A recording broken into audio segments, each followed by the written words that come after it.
At my daughter's wedding to a millionaire, I noticed something strange about his family. I stayed quiet, but took action. 10 minutes later, the wedding ended right there. The Montgomery estate in the Hamptons sprawled before me like something from a magazine spread. Manicured gardens, white tents billowing in the sea breeze, champagne fountains catching the afternoon sun. Everything gleamed with wealth and privilege, a world away from the modest university campus where I taught psychology. My daughter Olivia stood beneath a rose-covered arch, radiant in her designer gown, gazing adoringly at Ethan Montgomery as he recited his vows. She'd always been beautiful, but today she shimmered with happiness, finally attaining the life of luxury she'd dreamed of since childhood. A life I could never provide her as a widowed professor who'd raised her on a single income. "You are everything I've been searching for," Ethan was saying, his voice carrying across the assembled guests. 300 of New York's elite, with me and my sister Janet, representing Olivia's entire family side. I should have been fully absorbed in the moment, teary-eyed with maternal pride. Instead, a persistent unease had been growing within me since we'd arrived at the Montgomery estate yesterday. 20 years of teaching human behavior had honed my ability to read people, and something about the Montgomery family felt rehearsed, like actors hitting their marks in a well-practiced play. Diana Montgomery, Ethan's mother, sat in the front row, her posture perfect, her smile fixed. Every 45 minutes precisely, she discreetly took a pill with a sip of champagne. Her eyes never quite matched her smile when she looked at my daughter. Walter Montgomery, the pharmaceutical tycoon and family patriarch, moved through the crowd with calculated charm, but I'd noticed how servers flinched when he approached and how his smile vanished the instant he turned away from conversations. Most concerning was Ethan himself. The man marrying my daughter kept checking his phone throughout the ceremony, his expression tightening each time. During what should have been the most important moment of his life, his attention was clearly elsewhere. As the officiant continued the ceremony, I shifted in my seat, trying to shake off my discomfort. Perhaps I was being overprotective, seeing problems where there were only normal pre-wedding jitters. Maybe my middle-class background made me naturally suspicious of such overwhelming wealth. "I'll be right back," I whispered to Janet, slipping away toward the restroom inside the main house. The Montgomery mansion was eerily quiet compared to the celebration outside, my heels clicking on marble floors as I navigated the cavernous hallways. Approaching the bathroom, I slowed at the sound of male voices coming from a partially open door to a study. "The situation with the contaminated batch is contained for now," I heard Walter Montgomery saying, his voice stripped of the charm he displayed publicly. "But we need someone to take responsibility when it breaks." Another male voice responded, too low for me to make out clearly. "Ethan assured me his wife will be perfect for that," Walter continued. "Once this wedding is over, we can transfer the legal liability without raising suspicions." I froze, my body pressed against the wall, heart hammering. Had I misheard? Were they talking about my daughter? "The regulatory filing deadline is Tuesday," the second man said, audible now. "How quickly can the new Mrs. Montgomery be installed as Director of Quality Control?" "The paperwork is already prepared, backdated appropriately. She'll sign it tomorrow during the tour of the company Ethan has planned. By the time the FDA investigation intensifies, her signature will be on all the relevant approvals. And she has no pharmaceutical experience? That's perfect. Negligence rather than malice. Shorter sentence. Sentence. The word echoed in my mind like a gunshot. I must have made a sound because the voices suddenly stopped. I hurried toward the bathroom, locking the door behind me as footsteps passed in the hallway. My hands trembled as I gripped the marble countertop, staring at my reflection in the mirror. The conversation replayed in my mind, its implications horrifying. Were the Montgomerys planning to make my daughter the scapegoat for some kind of pharmaceutical scandal? A sacrificial lamb to protect their family empire? My phone buzzed with a text message from an unknown number. "This is Sarah Reynolds, former Montgomery Pharmaceuticals executive. We met briefly at the rehearsal dinner. Your daughter is in danger. They plan to use her as their fall person for a deadly mistake. I have proof. Meet me at the East Garden gazebo immediately." "You have minutes, not hours." I remembered Sarah, a poised woman in her 50s who'd seemed uncomfortable during the dinner, barely touching her food as Walter gave a speech about welcoming Olivia to our family business. Splashing cold water on my face, I forced myself to breathe deeply, to think clearly. My academic background in psychology had taught me to question, analyze, verify before jumping to conclusions. But my maternal instincts were screaming. Returning to the ceremony, I slid back into my seat beside Janet. The officiant was now asking if anyone knew of any reason why this couple should not be joined in marriage. The traditional moment of silence followed. No one spoke. Of course not. The Montgomerys had orchestrated every detail of this day to perfection. Ethan's phone buzzed again. He checked it surreptitiously, his jaw tightening momentarily before his practiced smile returned. Now, the officiant continued, I invite the couple to exchange rings as a symbol of their endless commitment. Endless commitment. The phrase struck me as darkly ironic, given what I just overheard. How committed was Ethan to my daughter if he was planning to sacrifice her freedom to save his family's reputation? I had minutes to act. Once those rings were exchanged, once the marriage was legal, their plan would proceed. Tomorrow, they would take her to the company, have her sign backdated documents, position her to take the fall for whatever contaminated batch disaster they were covering up. I needed to reach my daughter. I needed to find Sarah Reynolds and see her proof. I needed to stop this wedding before it was too late. As Ethan reached for the ring to place on Olivia's finger, I made my decision. 20 years of cautious academic observation gave way to maternal determination. I stood up. I'm so sorry, I announced, loud enough to halt the proceedings. I'm feeling terribly unwell. Olivia, darling, could you please help me for a moment? 300 faces turned toward me, expressions ranging from concern to annoyance at the interruption. Olivia looked momentarily conflicted, then whispered something to Ethan and hurried to my side. Mom, what's wrong? She whispered, taking my arm. Can it wait 5 minutes? No, I said firmly, guiding her away from the altar. It absolutely cannot wait 5 minutes. Your entire future depends on it. Mom, you're scaring me, Olivia whispered as I pulled her toward the east garden, away from the puzzled murmurs of 300 guests. Her wedding gown rustled against the manicured grass, designer heels sinking into the soil. What's going on? I'm in the middle of my wedding. I know, sweetheart. My grip on her arm remained firm, my pace deliberate, and I wouldn't do this if it wasn't absolutely critical. I could feel Ethan's eyes on us as we moved away, saw Walter Montgomery lean over to whisper something to his son. Time was running short. Whatever window of opportunity I had was closing fast. The East Garden gazebo stood partially hidden behind a row of perfectly trimmed hedges, offering a small pocket of privacy amidst the sprawling estate. Sarah Reynolds was waiting, a leather portfolio clutched to her chest, her elegant gray suit contrasting sharply with her tense expression. Mrs. Wilson, thank you. Her voice was low, controlled, but I could hear the urgency beneath her professional demeanor. Olivia, we haven't been properly introduced.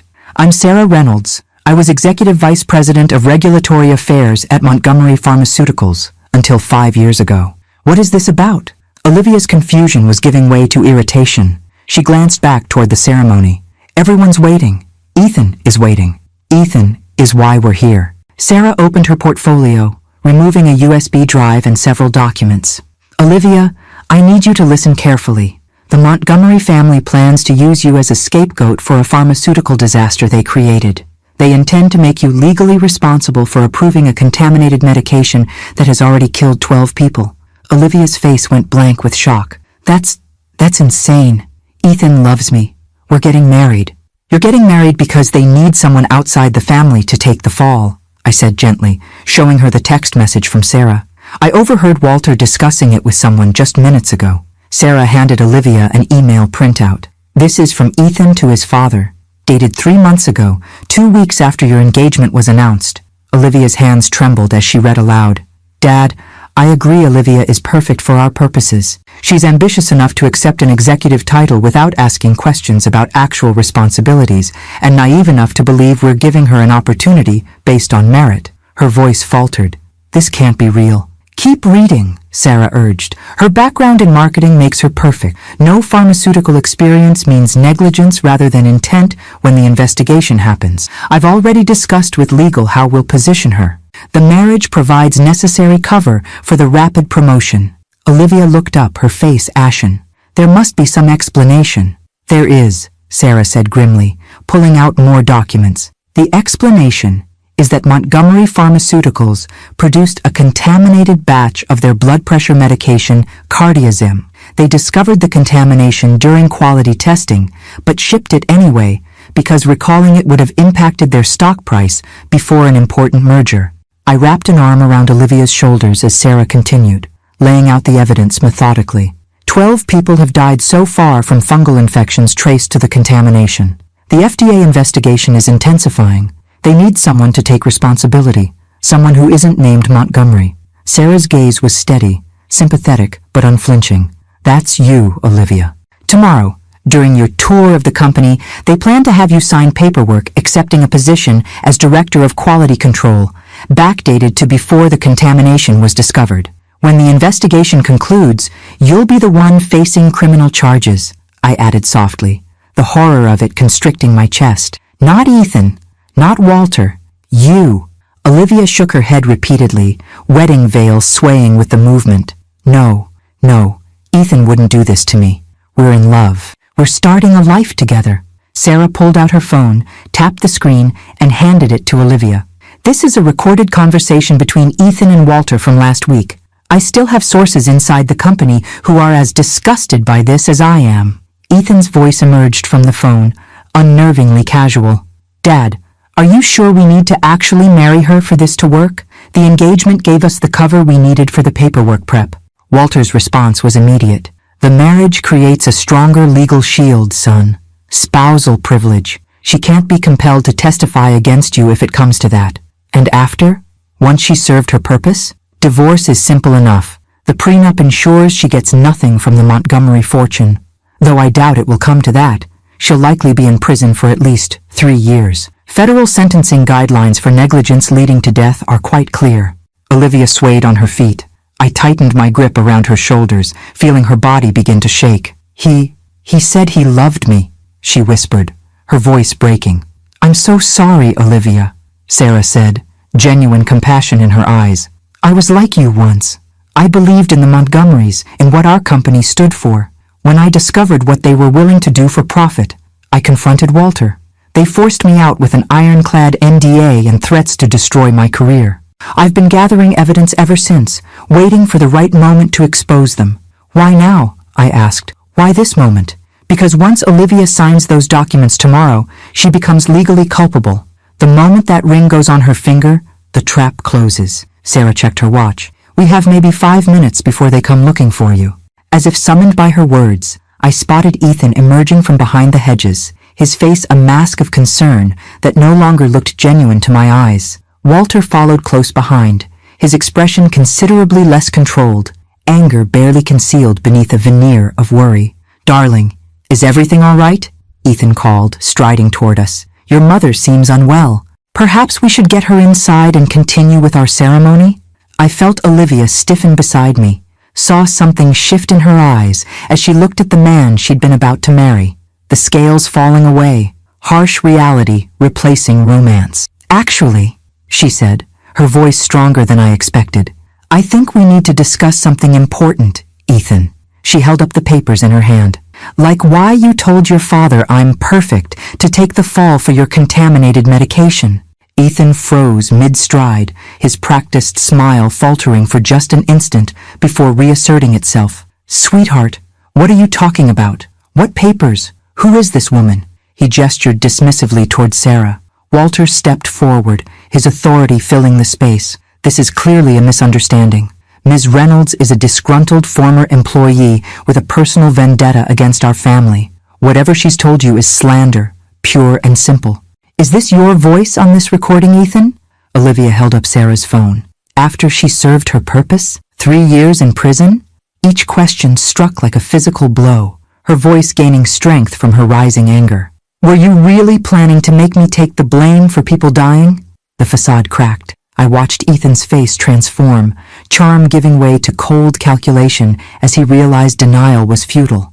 Walter moved closer to his son, a united front of wealth and power. Olivia, Walter said smoothly, business is complex. Sometimes sacrifices must be made for the greater good. The Montgomery Pharmaceuticals legacy helps millions of people. Surely you can understand. Understand? Olivia's laugh was brittle.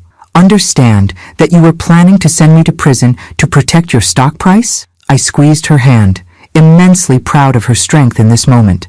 I think, I said clearly, that we should return to the ceremony and make an announcement.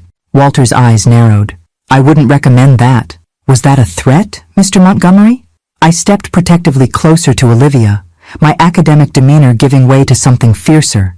20 years as a psychology professor had taught me to recognize intimidation tactics, and I wasn't about to let Walter Montgomery intimidate my daughter or me. Not at all, Dr. Wilson. Walter's smile didn't reach his eyes. Merely a suggestion that family matters are best discussed privately. 300 guests don't need to be involved in what is clearly a misunderstanding. A misunderstanding? Olivia's voice trembled with rage as she held up the evidence. You literally discussed how long I'd be in prison. How is that a misunderstanding? Ethan moved toward Olivia, his hands outstretched placatingly. The transformation in him was remarkable, the loving fiancé replaced by a calculated performer, each gesture precise and practiced. Baby, please. These documents are being taken completely out of context. Let's just go back to our wedding, finish the ceremony, and I'll explain everything tomorrow. He reached for her hand. You know how much I love you. Olivia stepped back, bumping into the gazebo railing. Don't touch me. The words came out in a whisper, then gained strength. Don't touch me, Ethan. I heard your voice on that recording. Your actual voice, planning to let me go to prison for something your family did. Walter's facade of reasonableness slipped momentarily, his eyes flicking to Sarah Reynolds with unmistakable malice. Sarah, I'm disappointed. After everything our family did for you, the generous settlement, the continued health care for your mother, all contingent on your discretion, if you recall. I recall exactly what your generosity bought, Walter, Sarah replied, her composure impressive under his glare. My silence about routine corporate malfeasance, not my complicity in making an innocent woman take the fall for manslaughter. I noticed Walter's right hand slide into his pocket, withdrawing his phone and tapping it discreetly. Reinforcements being summoned, no doubt. We need to move, I said quietly to Olivia. We're going back to the ceremony. Right now. Olivia nodded, clutching the evidence to her chest. I saw her wedding dress with new eyes, no longer a symbol of fairy tale romance, but a beautiful costume in a carefully orchestrated performance. This discussion isn't finished, Walter said, his tone hardening as we moved to leave the gazebo. You're right about that. Sarah's professional calm had an edge of satisfaction. The FDA investigator I contacted this morning would agree, as would the Justice Department officials receiving my evidence package as we speak. Walter's composure shattered. You stupid bitch, you have no idea what you've done. He turned to his son. Call Stevens, now. Tell him to lock down everything and get these women contained before they make a scene. Contained, I echoed, ice filling my veins. Mr. Montgomery, we're leaving now. My daughter, myself, and Ms. Reynolds. Any attempt to prevent us from doing so would constitute unlawful detention. Ethan pulled his father aside, speaking urgently in hushed tones. I caught fragments, not worth it, and too public, and other ways to handle this. Walter's face flushed with anger, but he gave a curt nod. Taking advantage of their distraction, I guided Olivia and Sarah away from the gazebo, moving quickly toward the ceremony. A security guard stepped into our path, one of several I'd noticed patrolling the estate perimeter. Ladies, Mr. Montgomery asked that you wait a moment, he said, his tone professional but firm. Did he? I smiled pleasantly, channeling every ounce of professorial authority I'd developed over 2 decades. Well, you can tell Mr. Montgomery that we're returning to my daughter's wedding ceremony, which was interrupted when I felt unwell. Unless you have some legal basis to detain the bride at her own wedding, I suggest you step aside immediately. The guard hesitated, clearly unprepared for direct resistance. Additionally, Sarah added smoothly, I'm recording this interaction. She held up her phone. For the safety of everyone involved, the guard stepped aside reluctantly, his hand moving to the radio at his belt. We walked briskly toward the ceremony area, where confused guests were still seated, murmuring amongst themselves. The officiant stood awkwardly at the altar, consulting quietly with Diana Montgomery, whose perfect composure seemed brittle around the edges. Mom, Olivia whispered as we approached, what exactly am I supposed to do here? Tell the truth, I said simply, or as much of it as you need to. In front of everyone? It's so humiliating. I squeezed her hand. More humiliating than prison for something you didn't do? Than being married to a man who sees you as expendable? Her spine straightened. You're right. We reached the altar just as Ethan and Walter emerged from the garden, moving quickly toward us. Diana's eyes widened at whatever she saw in her husband's expression. Is everything all right? The officiant asked, confusion evident in his voice. Shall we continue with the ceremony? Olivia took a deep breath and turned to face the assembled guests. I stood beside her, a hand on her back, feeling her trembling beneath the expensive satin of her gown. I apologize for the interruption, she began, her voice carrying clearly across the hushed gathering. But I need to make an announcement. There will be no wedding today. A collective gasp rose from the guests. Diana Montgomery pressed a hand to her mouth. Ethan and Walter were now pushing their way down the aisle toward us. Some information has come to light that makes it impossible for me to marry Ethan Montgomery. Olivia's voice gained strength with each word. I've discovered that our relationship was not what I believed it to be. Ethan reached us then, his charming smile firmly in place, though his eyes were cold. Darling, you're upset. Let's discuss this privately. No. Olivia stepped away from his outstretched hand. There will be no more private discussions where you can manipulate me. No more secrets. Walter moved to the microphone stand, his practiced public persona taking over. Ladies and gentlemen, please accept our apologies for this unfortunate situation. It appears the bride is experiencing some pre-wedding anxiety. If you'll all proceed to the reception area for champagne, we'll sort this out momentarily. The bride, I said clearly, stepping up to the microphone myself, is experiencing the natural reaction of someone who just discovered she was being married for the express purpose of taking the blame for corporate negligence that has already killed 12 people. The silence that followed was absolute. This is outrageous, Walter hissed, reaching for the microphone. Is it? Sarah Reynolds stepped forward, her portfolio open. I have documents proving that Montgomery Pharmaceuticals knowingly distributed contaminated medication and planned to frame Olivia for the decision after the wedding. Murmurs rippled through the crowd.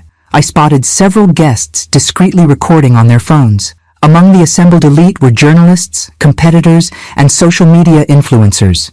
Exactly the audience the Montgomerys would least want to witness this revelation. These are serious accusations, Walter said, voice tight with controlled fury. Completely unfounded, libelous accusations from a disgruntled former employee with mental health issues. Olivia stepped forward, dignity wrapped around her like armor despite her elaborate wedding gown and tear-streaked makeup. I have heard Ethan's voice on a recording discussing how I would serve as the perfect scapegoat, she said, her voice unwavering. Discussing how my marketing background and lack of pharmaceutical experience would make negligence charges stick. Discussing how my prison sentence would likely be 3 years. Ethan's facade finally cracked. Olivia, stop. You don't understand how these things work. Sometimes in business, you frame your wife for manslaughter? Her laugh was bitter. Is that the lesson here? The crowd's murmuring grew louder. Several guests stood, moving toward the exits or pulling out phones. Diana Montgomery had gone deathly pale, reaching into her purse for what I assumed were her pills. Walter's security team was converging on us now, but it was too late. The damage was done. The perfect Montgomery image was unraveling in real time before hundreds of witnesses. This wedding is over, Olivia announced, her voice steady despite everything. And so is my relationship with the Montgomery family. As if to punctuate her declaration, she pulled the diamond engagement ring from her finger and placed it deliberately on the altar. The next 48 hours passed in a blur of motion and emotion. From the moment Olivia placed that diamond ring on the altar, a gesture that felt both defiant and heartbreaking in its finality, events accelerated with dizzying speed. Walter Montgomery's security team had moved to surround us, but they hesitated when confronted with 300 witnesses and dozens of recording phones. In that critical moment of uncertainty, Sarah Reynolds made a call that changed everything. Agent Davis, she said clearly into her phone. I'm at the Montgomery estate. The situation has escalated. We could use your presence now. I didn't know if there actually was an Agent Davis on the other end of that call, but the effect was electric. Walter's security team backed off immediately. Walter himself went ashen, years of careful calculation crumbling before my eyes as he realized how completely he'd lost control of the situation. Ladies and gentlemen, the officiant announced awkwardly, it appears the ceremony has concluded. Please proceed to your vehicles. The elegant exodus that followed was anything but orderly. Guests hurried away, their expressions ranging from shocked to morbidly fascinated. Several approached Olivia with quiet words of support.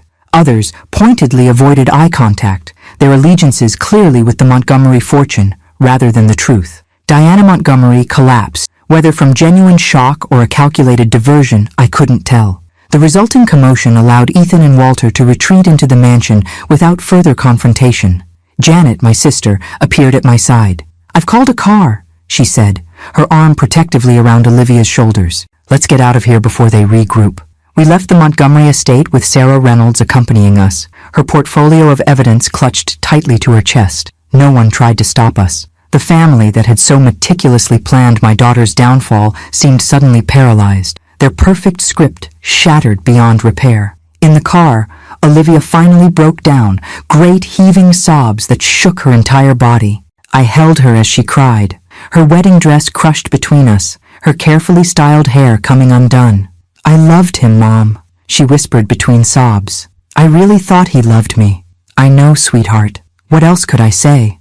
No words could soften the brutal reality that the man she'd trusted had seen her as nothing more than a convenient sacrifice. They were going to send me to prison. Actually send me to prison. Her voice held bewildered horror. How could anyone do that? Sarah, seated across from us, answered quietly. The Montgomerys don't see themselves as subject to the same rules as everyone else. They've been insulated by wealth and power for so long that other people aren't quite real to them. Just pieces to move around their board. The car took us to a hotel well away from the Hamptons, a modest place Janet had chosen precisely because it wasn't the type of establishment the Montgomerys would think to look for us. We checked in under Janet's name, taking adjoining rooms and ordering room service rather than venturing out. That first night, Olivia slept fitfully, still in her slip from beneath the wedding dress, which lay discarded in a white puddle on the hotel room floor. I stayed awake, watching her breathe, trying to process everything that had happened and what might come next. Sarah joined me on the small balcony around midnight, 2 cups of terrible hotel coffee in hand. The FDA raid will happen tomorrow morning, she said quietly, offering me one of the cups. The Justice Department investigation will follow. I've been building this case for years, waiting for enough evidence to move forward. Will Olivia be implicated in any way? My primary concern remained my daughter's safety. Sarah shook her head. No. I've been very clear with the authorities about the Montgomerys' plan and Olivia's complete innocence. In fact, she'll likely be asked to testify against them eventually.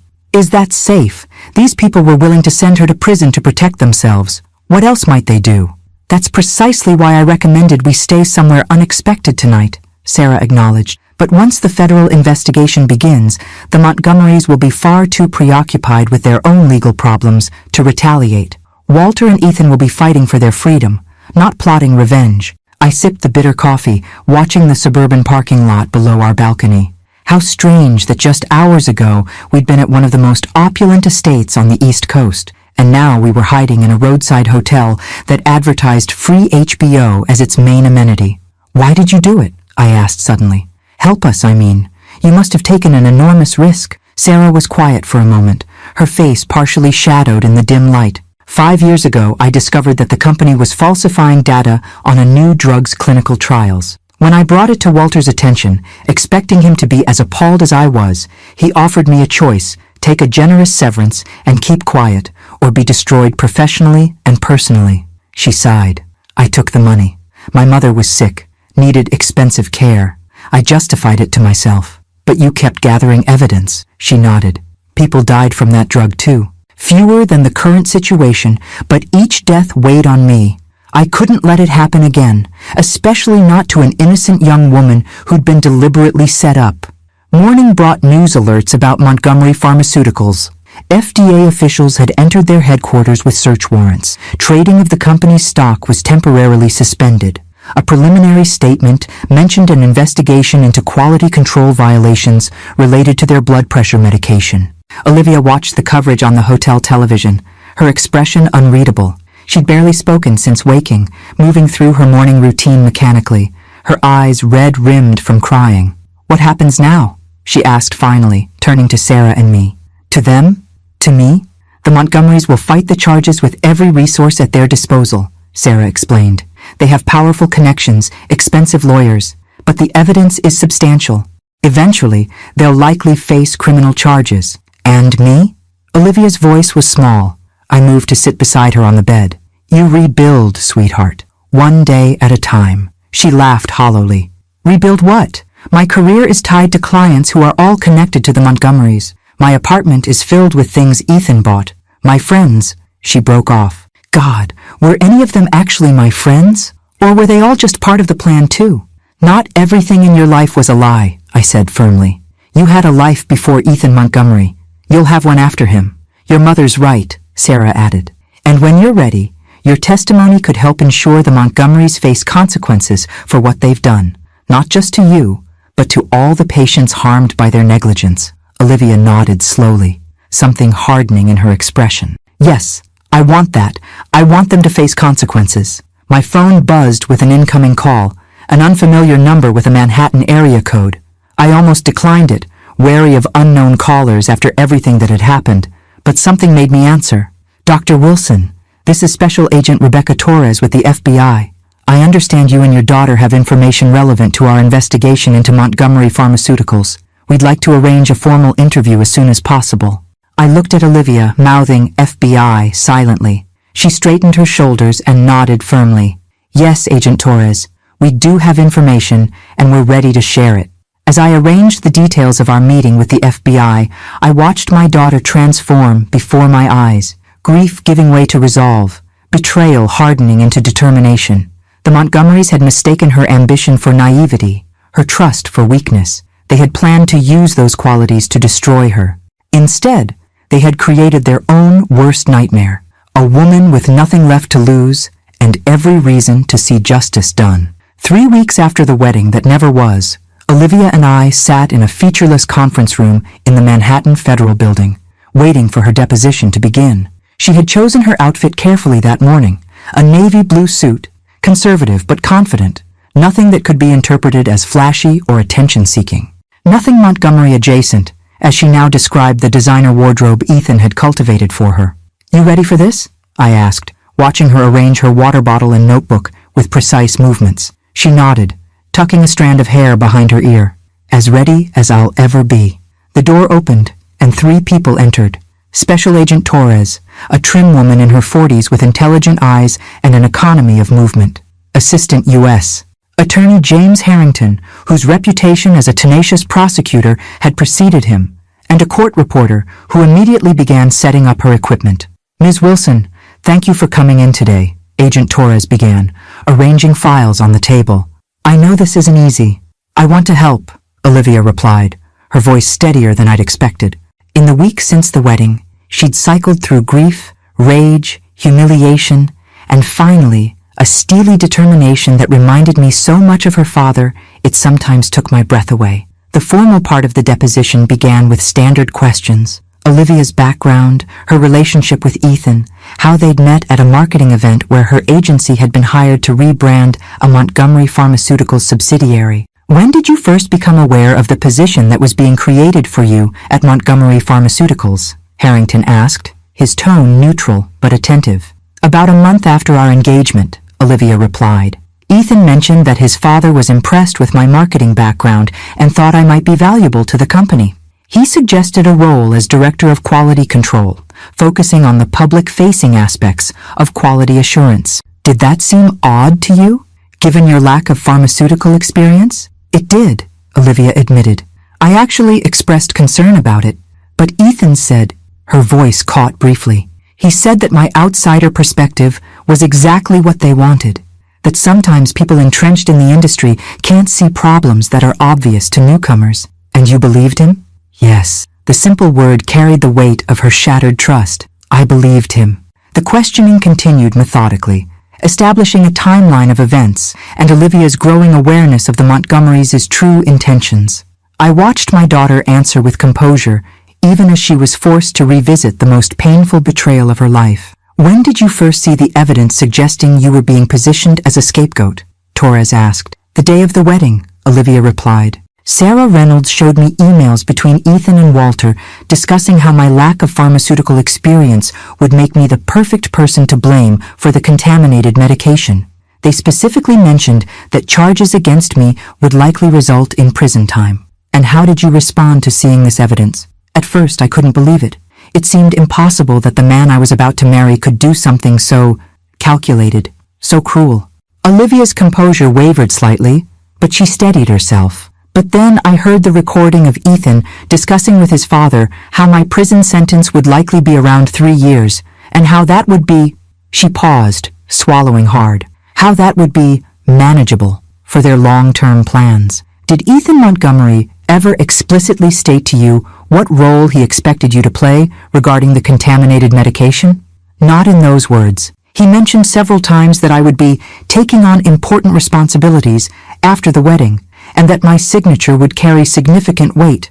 I assumed he meant I would be doing actual marketing work related to quality control. Olivia's laugh held no humor. I even studied up on pharmaceutical quality assurance, wanting to impress him with my dedication. Meanwhile, he was planning for me to sign backdated documents that would make me legally responsible for approving a contaminated batch of medication that killed people.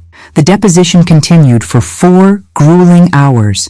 Olivia maintained her composure throughout, even when presented with additional evidence the FBI had gathered. Emails, meeting notes, and recorded conversations that painted an even more damning picture of the Montgomerys' intentions than we had initially seen. When they finally concluded, Agent Torres thanked Olivia for her cooperation. "Your testimony will be extremely valuable to our case, Ms. Wilson. The U.S. Attorney's Office may need you to testify if this goes to trial, but that would be months from now." "I'll testify," Olivia said firmly. "Whatever you need." As we gathered our belongings to leave, Harrington held back, speaking quietly. "You should know that the Montgomerys' legal team has been making noise about painting you as a jilted bride, retaliating with false accusations." "Of course they have," Olivia replied, unsurprised. "It's what they do. Twist the truth to protect themselves." "It won't work," Torres assured her. "The evidence speaks for itself, but be prepared for some unpleasant press coverage. The Montgomerys still have plenty of media connections." Outside the federal building, a light rain was falling. We huddled under my umbrella, waiting for our rideshare to arrive. Olivia seemed drained, but somehow lighter, as if unburdening herself of the full story had released something tight within her. "You did wonderfully in there," I told her, squeezing her hand. "Did I?" She looked up at the gray Manhattan sky. "I just told the truth. Sometimes that's the hardest thing to do." Our car pulled up, and we settled into the back seat, grateful for the momentary cocoon of privacy. Olivia had been staying with me since the wedding, unable to face returning to the apartment she'd shared with Ethan. My faculty housing wasn't spacious, but it provided a safe haven away from the media attention that had erupted in the wake of the wedding disaster and subsequent federal investigation. "The Post called again this morning," Olivia said as we drove through midtown traffic. "They want an exclusive. My side of the story, they said." "What did you tell them?" "Nothing. I let it go to voicemail." She sighed, watching raindrops trace patterns on the window. "Part of me wants to tell everyone exactly what kind of people the Montgomerys are. Another part just wants to disappear and never think about any of this again." "Both reactions are perfectly valid," I assured her. "Sarah thinks I should write a book eventually." A small smile touched Olivia's lips. "She says my story could help other women recognize predatory relationships masked by wealth and charm." The mention of Sarah reminded me how unexpected alliances could form in times of crisis. The former Montgomery executive had become something of a mentor to Olivia over the past weeks, helping her navigate both the legal proceedings and the emotional aftermath of Ethan's betrayal. "That's not a bad idea," I mused. "When you're ready." "I'm not sure I'll ever be ready to relive all of this." Olivia leaned her head against the car window. "But I am ready for whatever comes next. The FBI. The potential trial." Her voice hardened slightly. "Making sure the Montgomerys can't do this to anyone else." As our car turned onto my quiet campus street, I studied my daughter's profile. The pain was still evident in the tightness around her eyes, the occasional tremble in her voice when she spoke of Ethan. But something else had emerged in these difficult weeks. A resilience I had always known was there, a strength of character that the Montgomerys had fatally underestimated. They had seen her marketing background and social ambitions and assumed she was shallow, malleable, expendable. They had never bothered to look deeper to see the woman I had raised, principled, intelligent, and ultimately unwilling to be sacrificed on the altar of corporate greed. Their miscalculation would cost them everything. The first headline appeared in the New York Times on a Tuesday morning, 6 weeks after the wedding that wasn't. Montgomery Pharmaceuticals executives indicted in fatal medication scandal. The front-page story detailed federal charges against Walter Montgomery, Ethan Montgomery, and 3 other executives for fraud, criminal negligence resulting in death, conspiracy, and obstruction of justice. Olivia stared at the newspaper spread across my kitchen table, coffee cooling untouched beside her. "It's really happening," she said quietly. I scanned the article quickly. The evidence must be overwhelming for them to move this quickly. Sarah said they found internal emails documenting exactly when the company discovered the contamination and Walter's direct order to ship the medication anyway. Olivia's finger traced the outline of Ethan's corporate headshot accompanying the article, plus the documented plan to frame me, which makes it premeditated, I noted. That will significantly impact sentencing if they're convicted. The article mentioned Olivia only briefly as the intended scapegoat whose wedding day revelation helped launch the federal investigation. Small mercies. The Times, at least, had respected her privacy. Other media outlets proved less restrained. By afternoon, my office phone at the university was ringing constantly. Reporters had somehow obtained my faculty contact information and were desperate for comments. The department secretary, bless her, ran interference after the 3rd call, telling all subsequent callers that Dr. Wilson was unavailable and would not be making statements. When I returned to my faculty apartment that evening, 2 news vans were parked outside. A young reporter approached as I walked from my car, microphone extended. "Dr. Wilson, can you comment on the indictment of your almost son-in-law?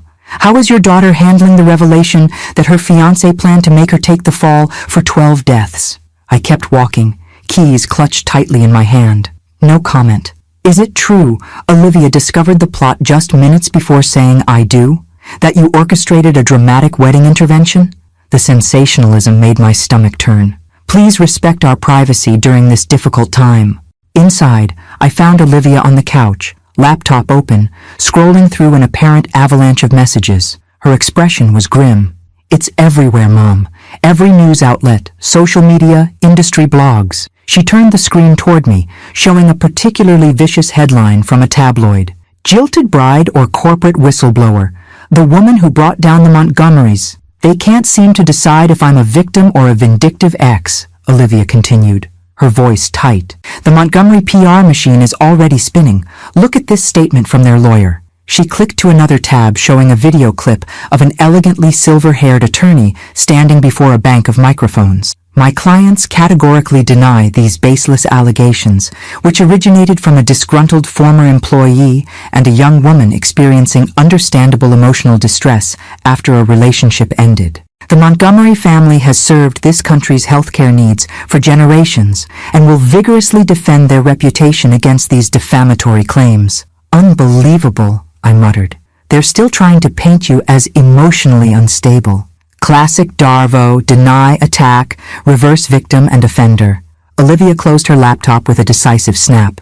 "You taught me about that technique in high school, remember? When that girl was bullying my friend and then claimed she was the one being harassed." I smiled despite everything. "I'm impressed you remember my amateur psychology lessons. They're coming in handy now." She ran a hand through her hair, which had grown out from the elegant wedding style, returning to its natural waves. "I got calls from 3 former colleagues today. Apparently Montgomery connections run deep in the marketing world. 2 basically told me I was radioactive now, career-wise.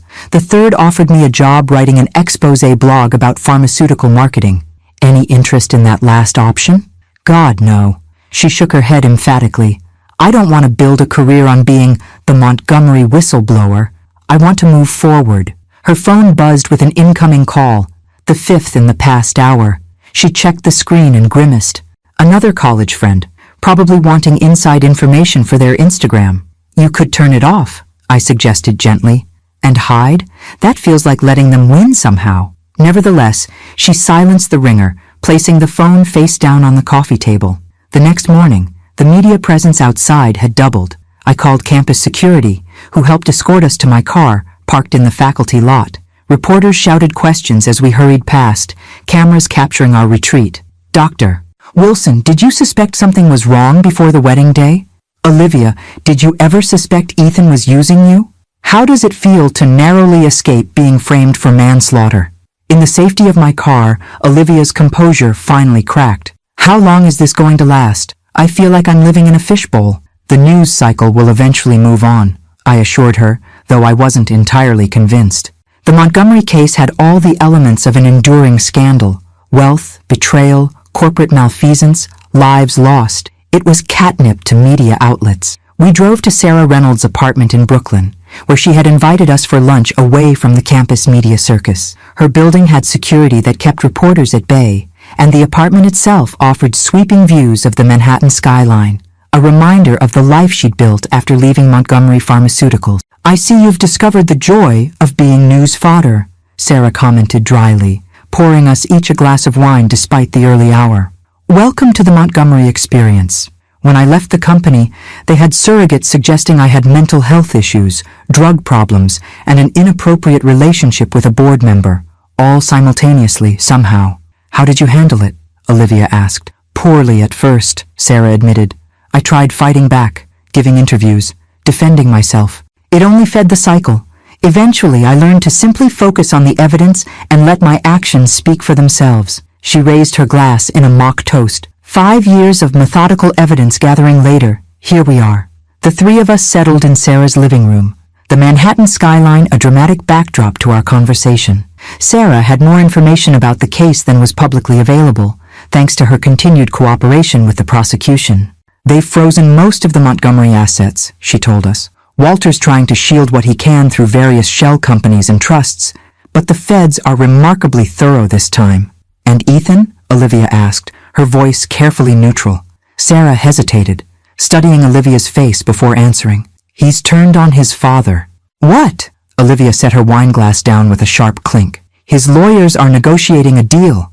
Reduced charges in exchange for testimony against Walter and the other executives. He's claiming he was just following orders, that he didn't understand the full implications of what was happening. Sarah's disgust was evident. Despite email evidence showing he was fully aware people had died, and he still proceeded with the plan to frame you. Olivia absorbed this information silently, her expression unreadable. Then she laughed, a short, bitter sound. Of course he did.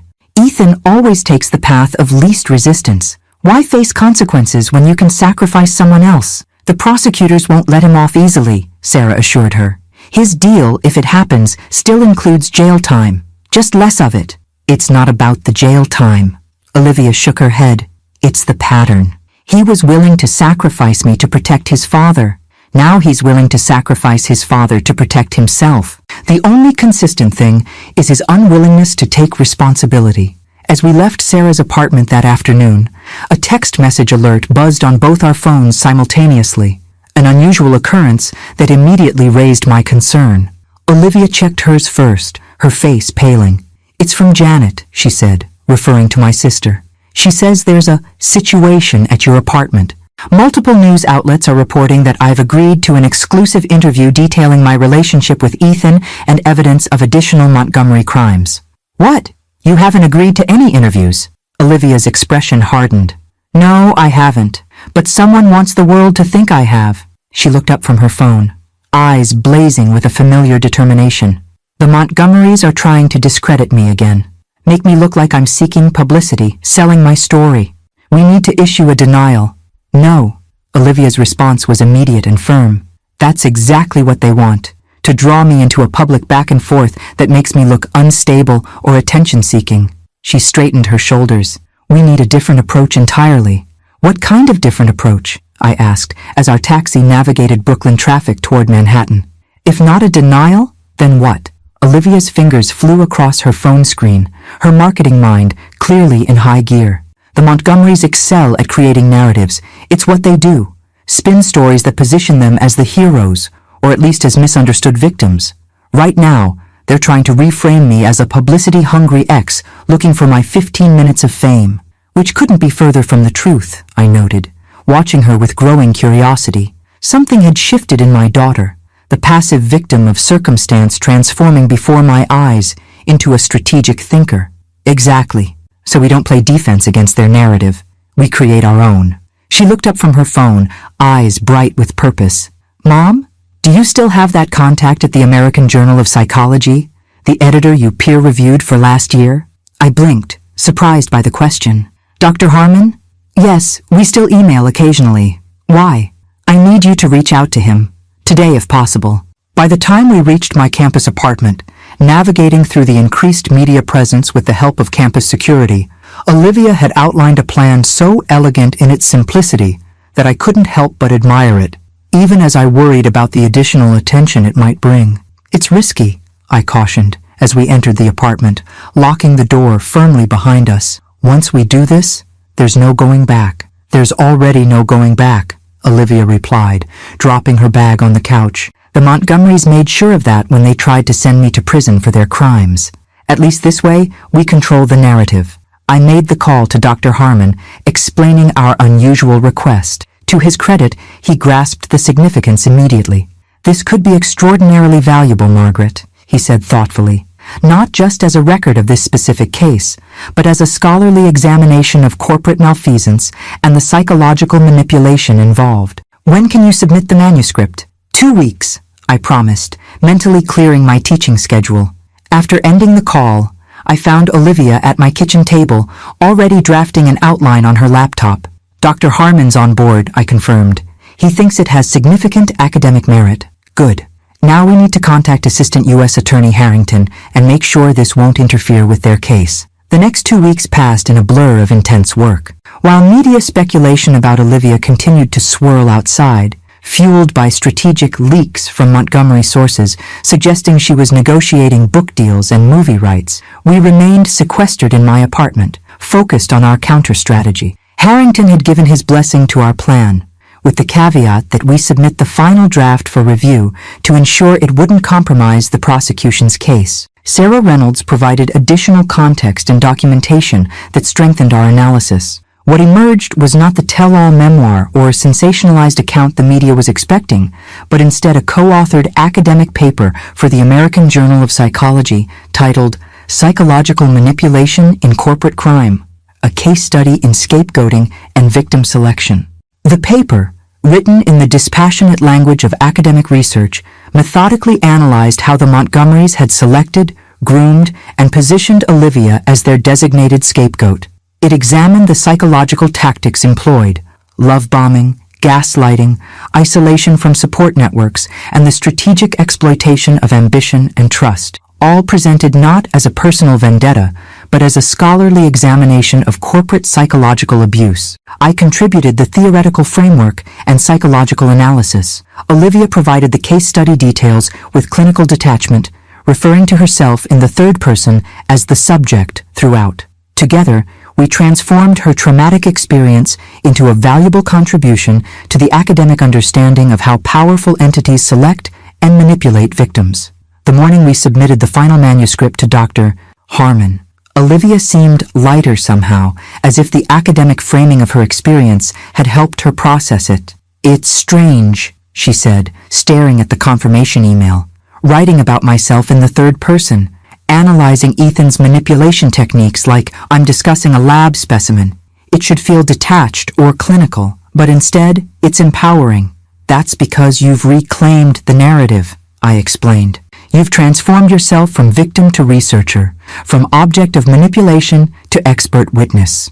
2 days later, Dr. Harmon called with unexpected news. "We're fast-tracking publication. The editorial board unanimously agreed. This paper merits immediate release, given its relevance to an ongoing case of significant public interest." "That's unusual for an academic journal," I noted, surprised by the uncharacteristic speed. "These are unusual circumstances. We're also promoting it more actively than our typical papers." His voice took on a note of admiration. "I must say, Margaret, this approach is brilliantly subversive. The Montgomerys won't know how to counter it." He was right. When the paper was published the following week, the media response was immediate, but fundamentally different from what we'd experienced before. Headlines shifted from sensationalist speculation about Olivia's tell-all plans to more thoughtful coverage. "Whistleblower publishes academic analysis of corporate scapegoating." Psychology professor and daughter transform pharmaceutical scandal into scholarly research. Academic paper offers unprecedented insight into corporate crime psychology. Even more satisfying was watching the Montgomery counter-narrative collapse. Their attempts to paint Olivia as attention-seeking fell flat against the measured, academic tone of our paper. Their legal team's efforts to discredit her as emotionally unstable contradicted the clear, logical analysis she had co-authored. This is what happens when you underestimate someone based on their gender and profession, Sarah Reynolds noted with satisfaction when she visited us after publication. They dismissed you as a shallow marketing girl who could be easily manipulated and discredited. They never bothered to consider that you had a psychology professor for a mother and the intelligence to turn their tactics against them. The academic paper accomplished something else unexpected. It created a safe way for other victims of corporate scapegoating to come forward. Within days of publication, Dr. Harmon's office was fielding requests from former employees at other pharmaceutical companies, financial institutions, and technology firms, all sharing similar experiences of being positioned to take blame for corporate malfeasance. "You've started something important," he told me during a follow-up call. "We're considering a special issue on corporate psychological abuse based on the response to your paper." Olivia listened to this news with quiet satisfaction.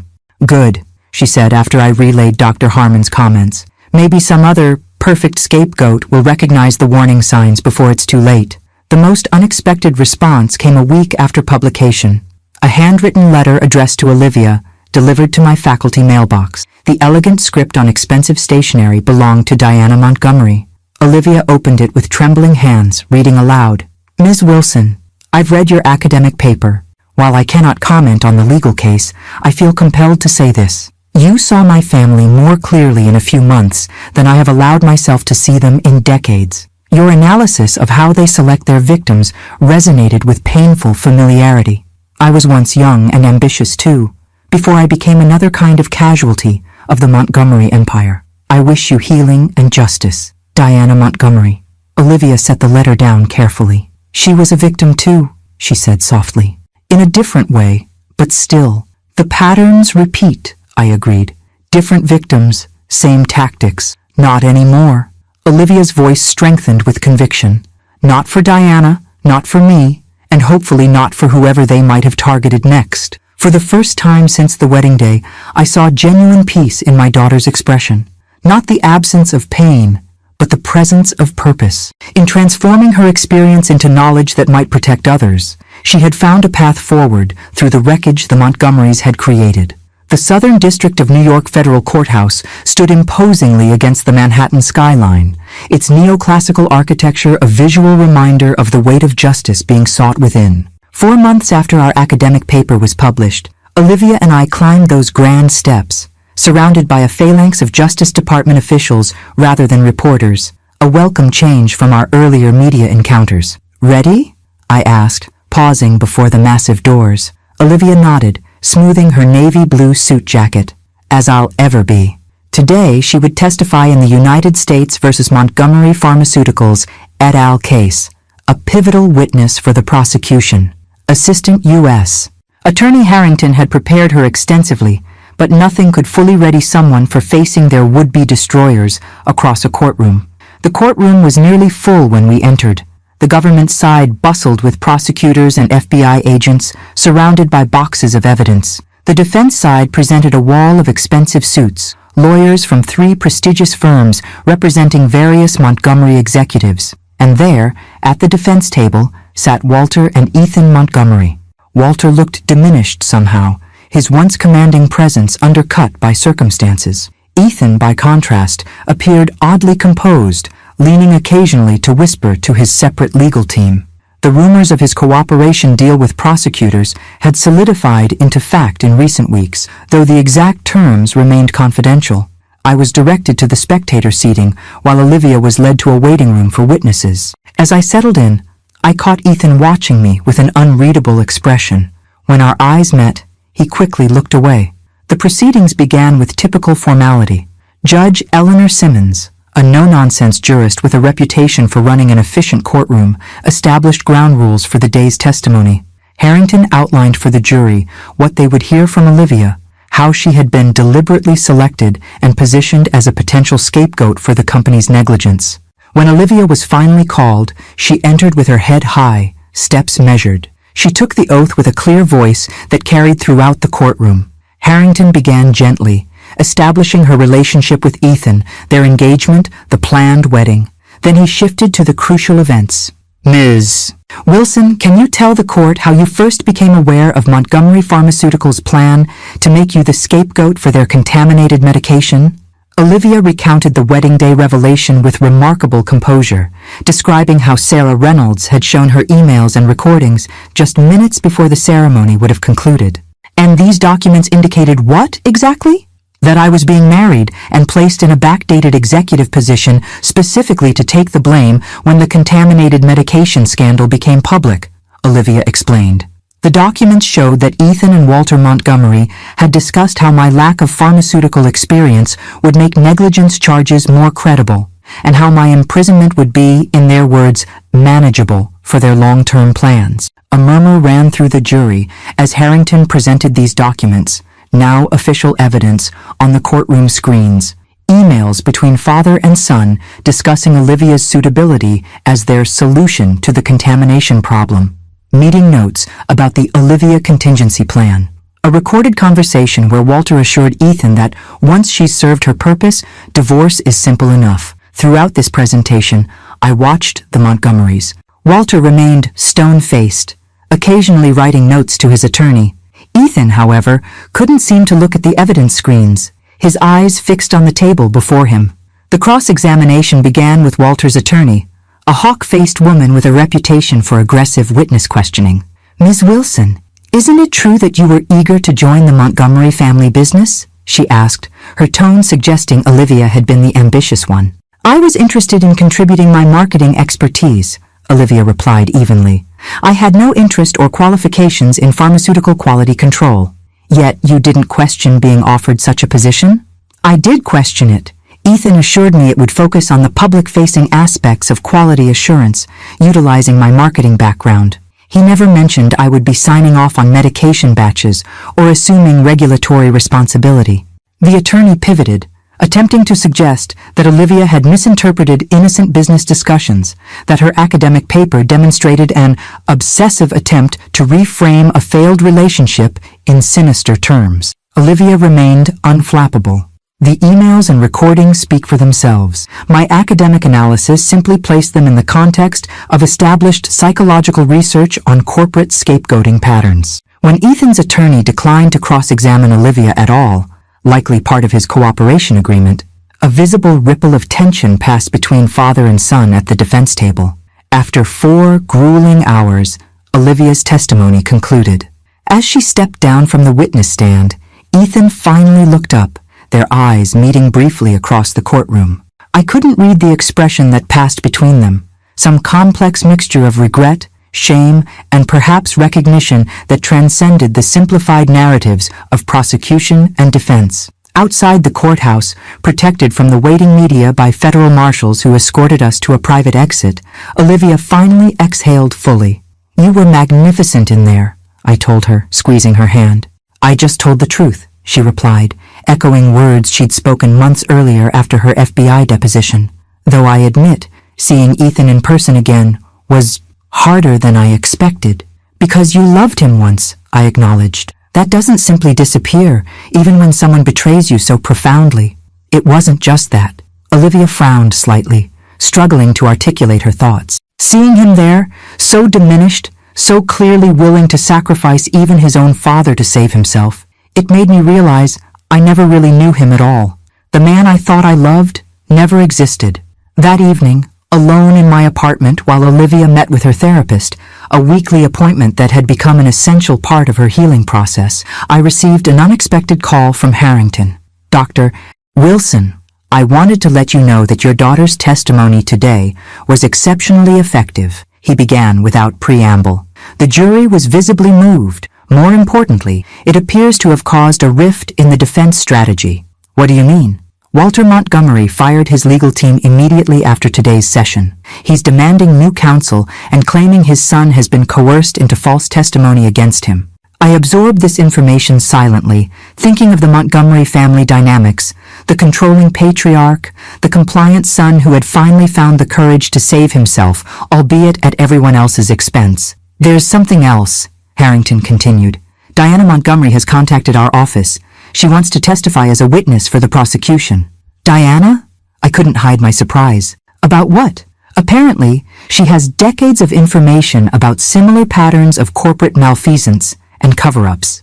She claims your daughter's academic paper gave her the framework and vocabulary to understand what she's witnessed throughout her marriage." After ending the call, I stood at my apartment window, looking out at the university campus where I'd taught for 20 years. How strange that my academic work in psychology, work I'd pursued quietly while raising Olivia alone, had become intertwined with one of the most significant corporate fraud cases in recent history. I thought of Diana Montgomery, trapped in her gilded cage all these years, medicated into compliance, finally finding her voice. I thought of my own daughter, who had narrowly escaped becoming another casualty of the Montgomery empire, now transformed into both a key witness and an academic authority on the very tactics used against her. The Montgomery men had underestimated both women catastrophically. They had seen Diana as a decorative accessory to Walter's success, Olivia as an expendable pawn in their corporate chess game. They had failed to recognize the intelligence, resilience, and moral courage that can exist beneath seemingly compliant exteriors. When Olivia returned from therapy, I shared Harrington's news about Diana. "Good for her," Olivia said quietly. "It must have taken enormous courage. Like mother, like daughter-in-law, who never was," I observed with a small smile. Olivia laughed, a genuine sound I'd heard too rarely in recent months. The Montgomery women's rebellion. Not exactly how I planned to bond with my almost mother-in-law. As we prepared dinner together in my small kitchen, I noticed a new lightness in Olivia's movements, a certain peace that had been absent since the wedding day. "You know," she said, chopping vegetables with precise movements. "Today in court when I finished testifying, I finally felt it." "Felt what?" "Freedom." She looked up, eyes clear. "Not just from Ethan or the Montgomerys or the media circus. Freedom from wondering if I could have seen it coming, if I should have known somehow. Today I realized that their ability to deceive wasn't my failure. It was their expertise, honed over generations." I hugged her then, this remarkable daughter of mine who had walked through fire and emerged not just intact, but illuminated. "Their expertise," I said softly, "and ultimately, their downfall." The trial of United States versus Montgomery Pharmaceuticals et al. Lasted 7 weeks. 7 weeks of damning testimony from former employees, FDA investigators, and medical experts. 7 weeks of devastating evidence, falsified quality reports, deleted emails recovered from servers, recordings of executive meetings where the decision to ship contaminated medication was explicitly discussed and approved. Throughout it all, Olivia and I followed the proceedings from a distance, declining to attend after her testimony. She had done her part for justice. Now she was focused on rebuilding her life. She had moved out of my faculty apartment into a small place of her own in Brooklyn, found a position with a boutique marketing firm that specialized in ethical business practices, and started graduate school part-time, studying corporate ethics and compliance. On the day the jury was set to deliver its verdict, however, we both felt compelled to be present. The courtroom was packed, with media representatives filling the public gallery and a palpable tension hanging in the air. We slipped in quietly, taking seats near the back, just as proceedings began. Judge Simmons addressed the packed courtroom with characteristic efficiency. "I understand the jury has reached a verdict. Is that correct?" The jury foreperson, a retired schoolteacher with silver-rimmed glasses, stood. "Yes, Your Honor." "Please hand the verdict form to my clerk." The clerk accepted the document, delivered it to the judge, who reviewed it briefly before handing it back. The clerk then faced the courtroom and began to read. "In the matter of United States versus Montgomery Pharmaceuticals et al., on the count of conspiracy to commit fraud, we find the defendant, Walter Montgomery, guilty." A ripple went through the courtroom. Beside me, Olivia tensed slightly. "On the count of criminal negligence resulting in death, we find the defendant, Walter Montgomery, guilty." The clerk continued methodically through the charges against each defendant. Walter Montgomery was found guilty on all 11 counts he faced. 3 other executives received guilty verdicts on most charges. Ethan Montgomery, in accordance with his cooperation agreement, had pleaded guilty to reduced charges weeks earlier. When the final verdict was read, Walter Montgomery showed no visible reaction beyond a slight tightening of his jaw. His empire of pharmaceutical dominance and carefully cultivated respectability had crumbled, yet he maintained the same impenetrable facade he'd worn throughout the trial. Judge Simmons scheduled sentencing for the following month, thanked the jury for their service, and adjourned the court. As spectators began filing out, Walter stood to be escorted back to detention by U.S. Marshals. For a brief moment, his eyes swept the courtroom, landing on Olivia with a flash of cold recognition before moving on. Outside the courthouse, we navigated through the media gauntlet with practiced efficiency, offering only brief, prepared statements. "We're gratified by the jury's careful consideration of the evidence," Olivia told the forest of microphones thrust toward her. "Justice has been served for the 12 people who lost their lives due to corporate negligence. Do you feel vindicated by the verdict?" a reporter called out. Olivia paused, considering the question with typical thoughtfulness. Vindication suggests this was somehow about me. It wasn't. It was about holding powerful people accountable for actions that hurt others. The verdict doesn't undo what was planned for me, but it does prevent similar harm to others in the future. As we moved away from the courthouse steps, a familiar figure approached.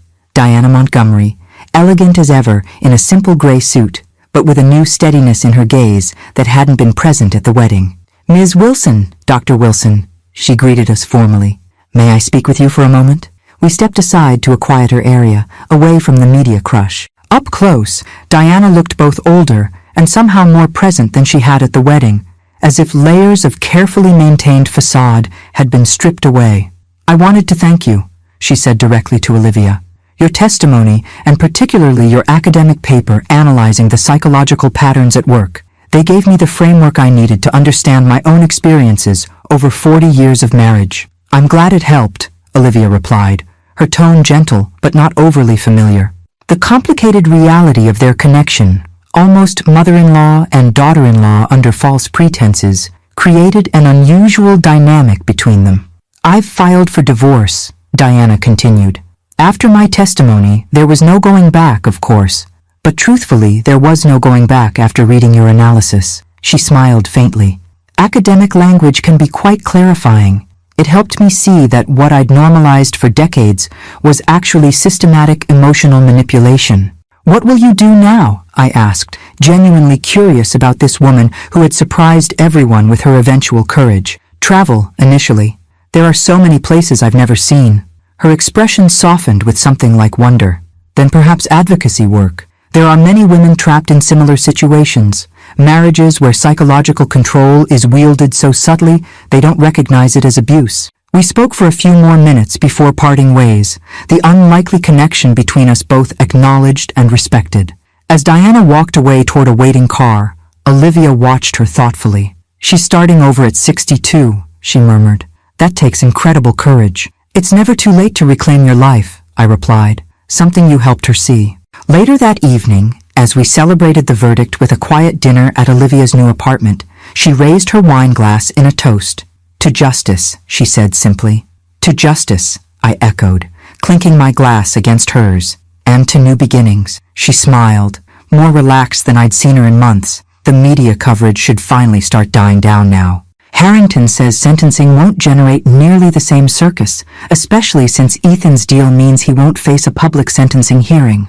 I hesitated, then asked the question I'd been avoiding. "Have you heard from him at all? Since his plea deal?" Olivia set her glass down carefully.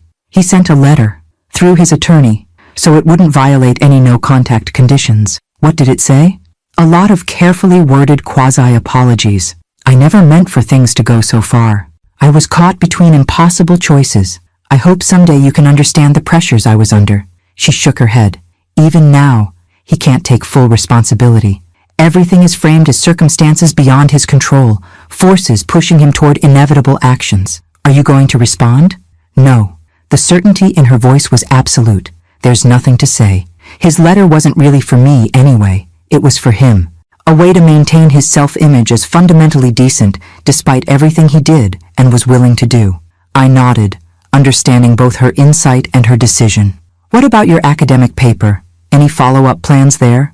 Her expression brightened. Actually, yes. Dr. Harmon wants me to co-present at the American Psychological Association conference next month. They're doing a special panel on corporate psychological manipulation. Apparently, our paper has sparked quite a lot of interest in the field. That's wonderful, I said, genuinely pleased. The academic work had become an unexpected bright spot in this difficult chapter, a way for Olivia to transform her personal trauma into professional insight. I'm nervous about public speaking, she admitted, but Sarah says it's important to be the one telling this story rather than having it told about me. Sarah's right, and you'll be brilliant. As dinner concluded, we stepped out onto Olivia's small balcony, looking out at the Brooklyn skyline with Manhattan glittering across the water. Somewhere in that skyline was the Montgomery Pharmaceuticals headquarters, its future now uncertain with its founder and CEO convicted of multiple federal crimes. Do you ever think about how close it came? Olivia asked quietly. If Sarah hadn't reached out to you that day, if you hadn't overheard that conversation, I would be facing charges right now, maybe already convicted. I try not to dwell on it, I admitted. But yes, sometimes it takes my breath away to think how differently things could have gone. She leaned against the railing, profile illuminated by city lights. I've been wondering lately if there's a way to create some kind of resource, a guidebook or training program, to help people recognize these patterns before they become victims. Something practical that translates the academic research into accessible warning signs. I smiled, recognizing in her words the emergence of purpose from pain. That sounds like exactly the kind of project that could help a lot of people. Maybe, she agreed, and maybe it's the reason all this happened. Not just to stop the Montgomerys, but to create something that prevents the next corporate predator from finding their perfect scapegoat. As we stood together in the gentle spring evening, I felt a profound sense of pride in this remarkable young woman, my daughter, who had walked through darkness and emerged determined to create light for others. 1 year to the day after what should have been her wedding, Olivia stood before an audience of 300 psychological professionals at the American Psychological Association's annual conference. She looked nothing like the bride she would have been. Gone was the elaborate updo and designer gown, replaced by a confident woman in a well-cut suit, her natural waves framing a face that had gained character through adversity. I watched from the front row as she adjusted the microphone, took a steadying breath, and began. Good morning. I'm Olivia Wilson, and I'm here to discuss a paper I co-authored with my mother, Dr. Margaret Wilson, titled Psychological Manipulation in Corporate Crime, a Case Study in Scapegoating and Victim Selection. As some of you may know, I was the subject of this case study, the designated scapegoat in what federal prosecutors have called one of the most calculated corporate fraud schemes in recent history. Her voice was clear and steady, carrying easily through the crowded conference hall. The audience, psychologists, researchers, and corporate ethics professionals, leaned forward attentively. This was not a sensationalized media account, but a scholarly analysis presented by the woman who had lived it. Today, I want to focus on the psychological patterns that enable corporate scapegoating, particularly the selection criteria powerful entities use when identifying potential targets. Olivia clicked to her first slide, which outlined these criteria with academic precision. The Montgomery Pharmaceuticals case provides a textbook example of these patterns, which we've found replicated across industries and decades. As she continued her presentation, I marveled at the transformation. A year ago, Olivia had been shattered by betrayal, her confidence undermined, her future uncertain. Today, she commanded the room with academic authority, transforming her trauma into educational insight. The questions following her presentation were thoughtful and respectful, focusing on the psychological mechanisms at work rather than the salacious details that had dominated media coverage. Ms. Wilson, one audience member asked, given what you've learned, what warning signs would you now recognize in retrospect? Olivia considered the question carefully. Beyond the specific signs outlined in our paper, I think the most insidious aspect was how my own ambition was weaponized against me. The Montgomerys identified my desire for professional advancement and created an opportunity that seemed to validate my skills while actually positioning me for blame. They made me feel specially chosen when, in fact, I was being specially targeted. Do you believe your experience is transferable to other industries? Another asked. Absolutely. While the pharmaceutical context provided specific mechanics for the planned fraud, the psychological patterns are industry agnostic. We've received correspondence from former employees in finance, technology, and manufacturing who recognize the same selection and grooming patterns in their experiences. The moderator announced the final question, and a woman in the back stood. You've turned your experience into valuable academic work, but I'm curious, has this process been healing for you personally? Or does repeatedly analyzing your trauma keep it present in your life? I tensed slightly, concerned the question might be too personal for this professional setting, but Olivia nodded thoughtfully. That's an excellent question. The academic framing has been paradoxically both distancing and integrating. By analyzing my experience through a theoretical lens, I've been able to separate my personal emotional response from the objective patterns at work. This doesn't erase the trauma, but it transforms it from something that happened to me into knowledge I can use to help others. She smiled slightly. My therapist calls it meaning-making from trauma, and it's been an essential part of my recovery. The applause when she concluded was sustained and genuine. As people filed out for the coffee break, several attendees approached with business cards and questions. I hung back, allowing Olivia this professional moment without maternal hovering. Your daughter is remarkable, a voice said beside me. I turned to find Sarah Reynolds, who had slipped into the seat next to mine during the final questions. She is, I agreed, watching Olivia confidently navigate the networking conversations. Though I suspect your mentorship has played a significant role in her evolution. Sarah shook her head. I just provided some corporate context. This transformation is entirely her own making. After the conference sessions concluded for the day, the three of us gathered for dinner at a small restaurant near the hotel. Our conversation flowed easily, moving between academic discussion of the day's presentations and more personal updates. I received the final paperwork today, Sarah mentioned as our entrees arrived. The Montgomery Pharmaceuticals whistleblower settlement. After taxes and legal fees, it's still substantial. Congratulations, Olivia said warmly. Well deserved after what you risked to come forward. Speaking of settlements, I added, has there been any movement on the Victim Compensation Fund? Sarah nodded. The judge approved the structure last week. The families of those who died from the contaminated medication will receive priority distributions, followed by those who suffered serious health effects. At least some good has come from all this, Olivia observed quietly, though no amount of money can truly compensate for those losses. What about Walter's sentencing appeal? I asked. The Montgomery patriarch had received 25 years, essentially a life sentence at his age, and had immediately filed appeals. Still working its way through the system, Sarah replied. But his chances aren't good. The evidence was overwhelming, and Judge Simmons ran a very clean trial.